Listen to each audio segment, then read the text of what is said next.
Good morning. Today I'll discuss on enzymes as zymogen, various cofactors for the enzymes to increase the activity of the enzymes, mechanism of action of the enzymes, and what are the various factors affecting the enzyme activity. So, what are the zymogens or prozymogen? These are actually the enzymes which are present in the inactive form, in the precursor form, and that form is known as zymogen or proenzyme. So, zymogens have the prefix pro or suffix ogen. For example, the prothambin has pro as in prefix. Then chymotrypsinogen, ogen is the suffix. So, this way they are named. Now, cofactors, what are the cofactors?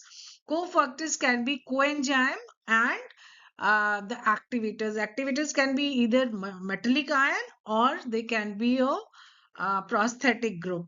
So some enzyme require an additional non-protein components for its activity, and this additional component is known as cofactors.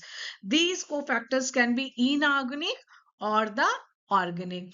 So coenzymes are basically organic compound. Most of the representative of this coenzyme category are B complex enzyme, B complex vitamins in their active forms.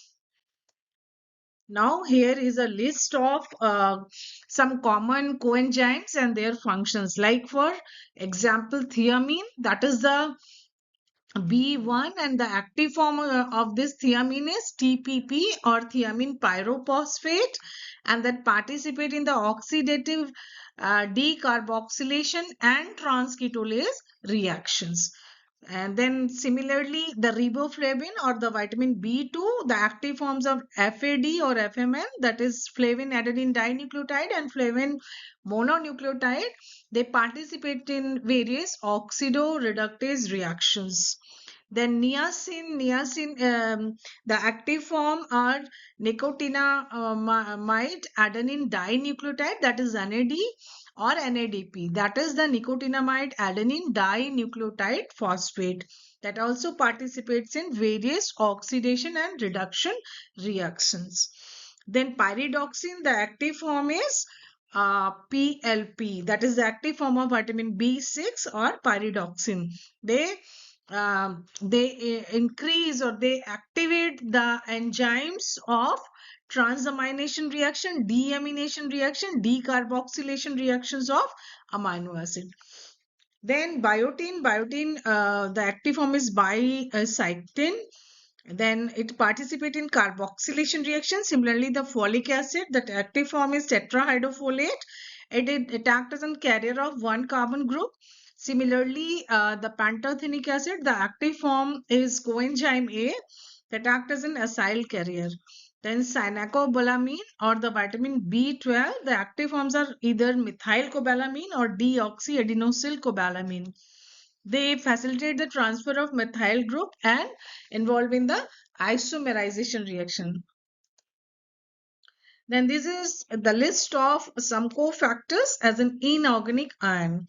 So this is the copper 2 plus ion. It is the activator of cytochrome oxidase enzyme. Then similarly iron 2 plus and 3 plus, ferrous or ferric, they are the cofactors for cytochrome oxidase, catalase and peroxidase enzyme.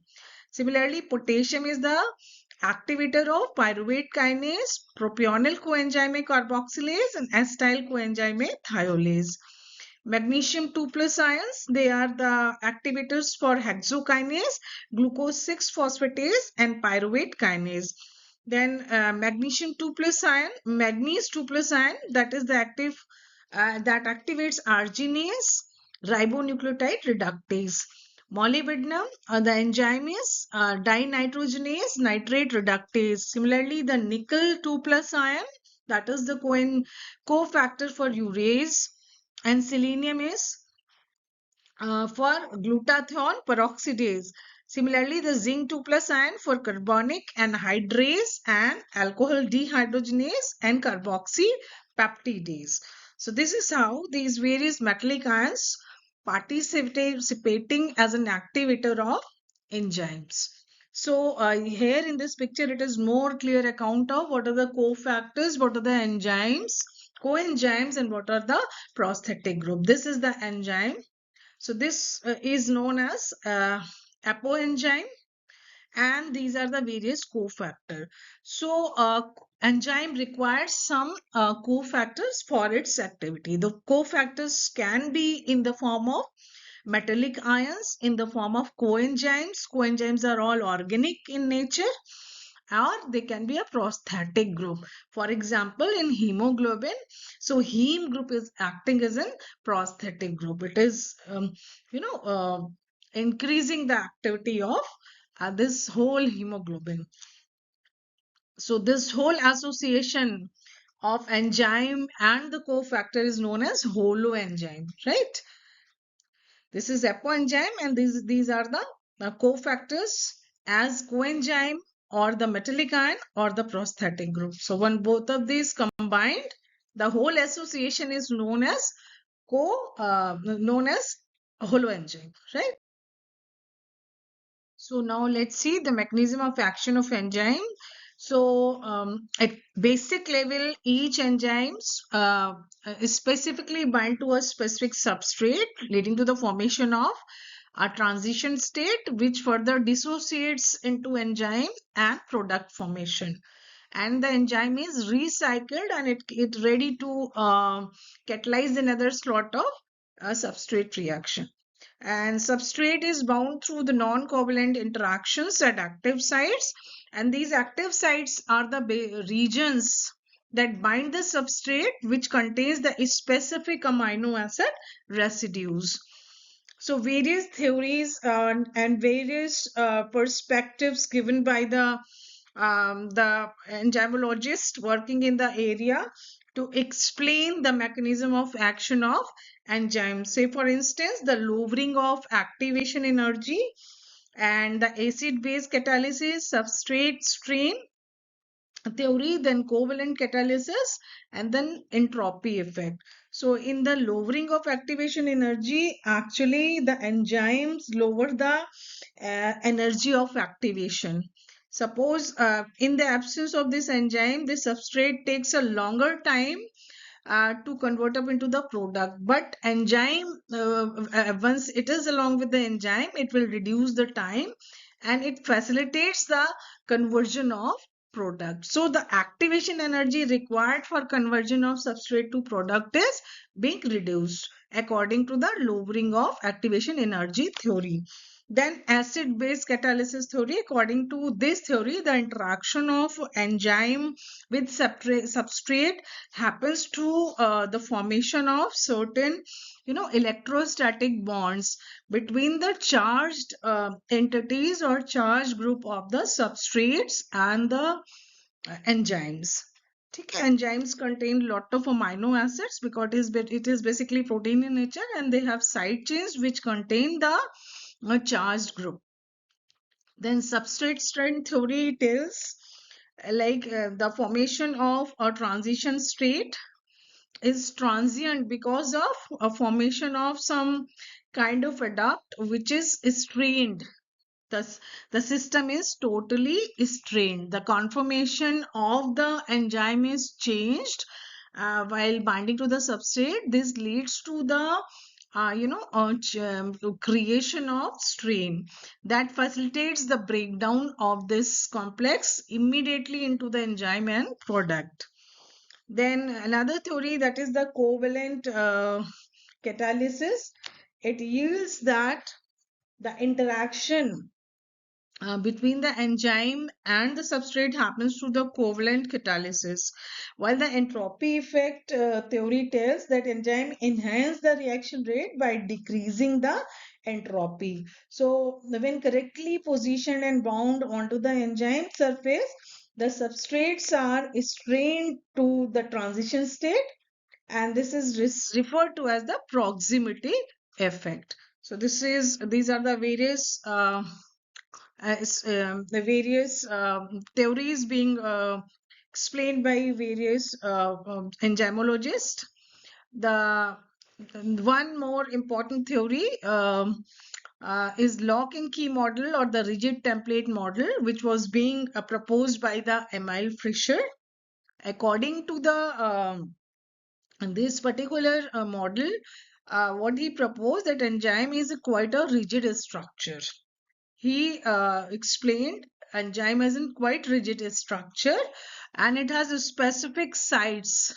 At the active site, there are certain specific regions, and there is a specific substrate to bind at this sites. So not all the substrate, the specific substrate, when comes in close proximity of this rigid structure or rigid enzyme, it winds just like a lock, lock and key model.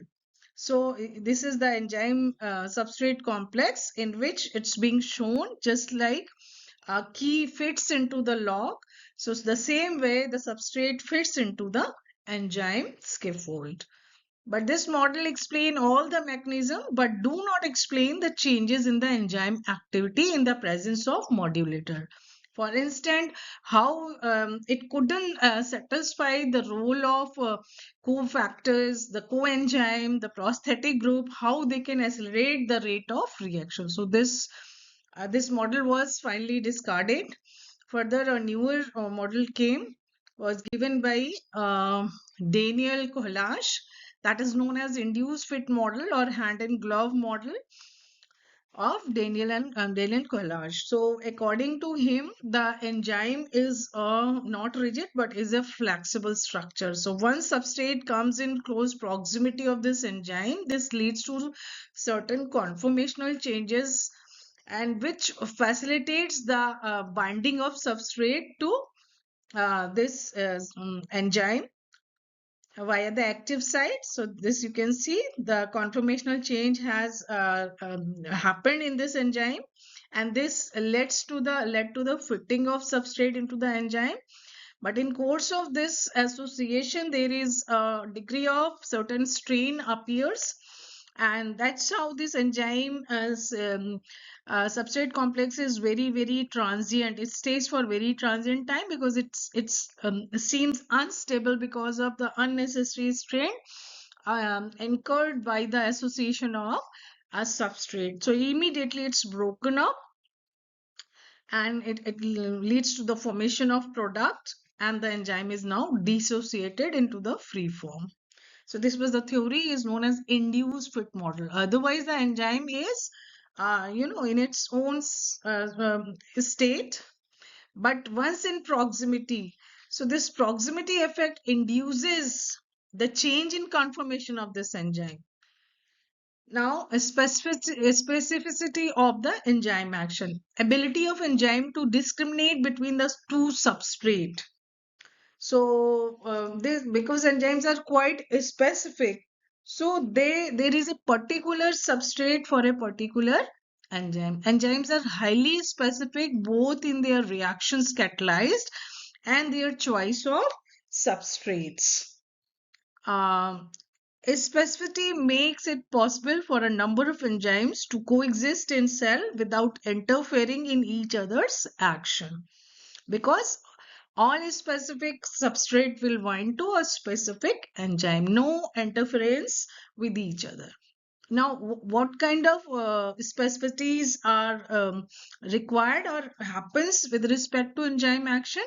So specificity with respect to substrate means any enzyme will bind to a specific substrate.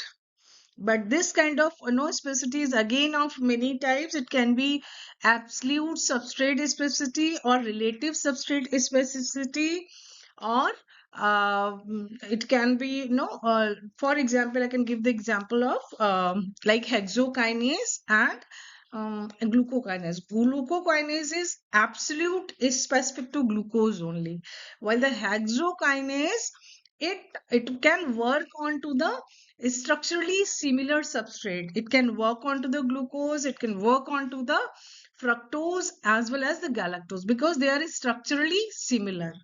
So a group of structurally similar substrates can be acted by the particular or specific enzyme, right? So, this is the specificity with respect to substrate. With respect to reaction, what is the reaction? Means if it is a oxidoreductase reactions, so there will be a dehydrogenase enzyme. Maybe the oxidation reduction of alpha ketoglutarate. So that time it will be the substrate is different. The enzyme is alpha ketoglutarate dehydrogenase. It may be pyruvate.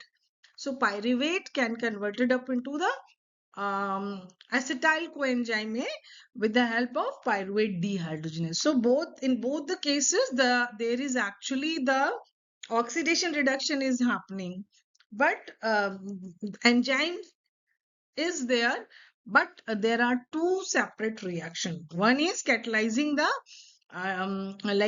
pyruvate mediated reaction, another one is catalyzing the alpha ketoglutarate mediated reaction. Then stereospecificity, it is a very important point to learn about, because enzymes are quite stereo specific and selective. Means if there is an L oxidase, L amino acid oxidase, that is going to oxidize only the L amino acid. And if it is the D amino acid oxidase, it will catalyze only the D amino acid. So we have the clear concept of D and L. Various stereo-specific form, racemic mixture. So, no kind of stereo specific systems are there. So, enzyme will selectively, choose the substrate of its stereo substrate of its own choice.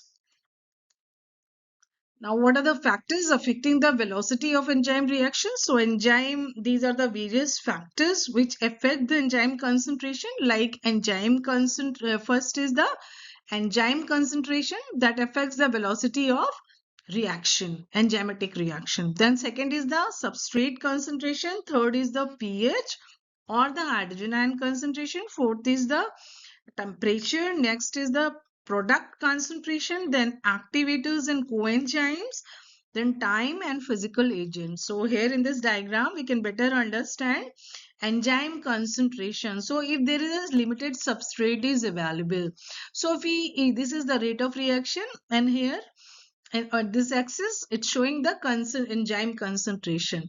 So if you're raising the enzyme concentration, so it will proportionally increase the rate of reaction. So we will get a straight line between the rate of reaction and enzyme concentration, right? So next is substrate concentration. What is the effect of substrate concentration? So here in this graph, we can better understand. This is the substrate concentration, this axis, and this shows the rate of reaction, which starts from V0 velocity. At the initial stage, what is happening? There is some amount of substrate, and there is some amount of enzyme, and the substrate is there. So if we are limiting the enzyme, and we are increasing the concentration of some substrate, so initially what will happen, like the graph will raised up, because there are a lot of substrates available for the enzyme to act upon. But once all the enzymes are exhausted, no more substrate, no more enzyme is available to wind up with the substrate, then there is no use of increasing the concentration of substrate. So that's how this plateau is created. So this curve is because there is no effect. Further, there is no effect of addition of more substrate to the rate of reaction, because enzyme is the limiting one.